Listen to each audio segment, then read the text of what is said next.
दक्ष news सदैव तुमच्या सोबत।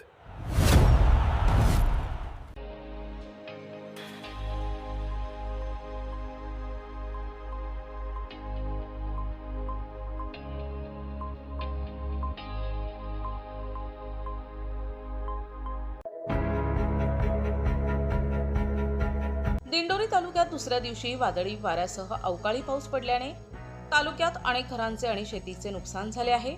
तसेच दिंडोरी तालुक्यातील कौंडासर येथे अवकाळी पावसामुळे 11 केव्ही वीज वाहक तार तुटून शेतात पडल्याने झालेल्या दुर्घटनेत एका महिलेचा जागीच मृत्यू झाला तर दुसरी महिला गंभीर जखमी झाली आहे। या घटनेनंतर संतप्त ग्रामस्थ आणि श्रमजीवी संघटनेच्या कार्यकर्त्यांनी महावितरणच्या निष्काळजीपणाविरोधात आक्रमक भूमिका घेत मृतदेह स्वीकारण्यास नकार दिल्याने परिसरात तणावाचे वातावरण निर्माण झाले होते।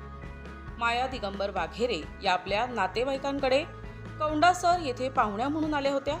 कृष्णा पुंडलिक राऊत यांच्या शेतात काकडीवेल बांधणीचं काम सुरू असल्याने त्या मदतीसाठी शेतात गेल्या होत्या।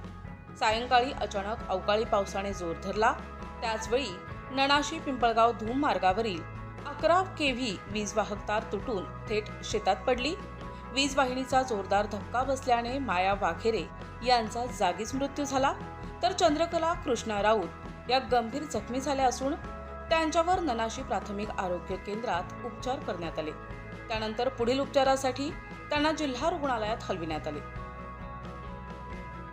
घटनेची माहिती मिळताच ग्रामस्थ, नातेवाईक आणि श्रमजीवी संघटनेचे कार्यकर्ते मोठ्या संख्येने घटनास्थळी दाखल झाले।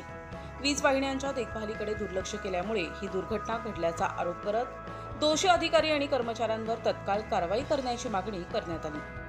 महावितरणच्या पेठ विभागाचे सहाय्यक अभियंता कुमावत यांनी दोषींवर कठोर कारवाई करण्याचे लेखी आश्वासन दिल्यानंतर नातेवाईकांनी मृतदेह स्वीकारला। या घटनेमुळे महावितरणच्या कारभाराविषयी तीव्र नाराजी व्यक्त केली जात आहे। प्रतिनिधी संतोष विधाते, दक्ष न्यूज, दिंडोरी।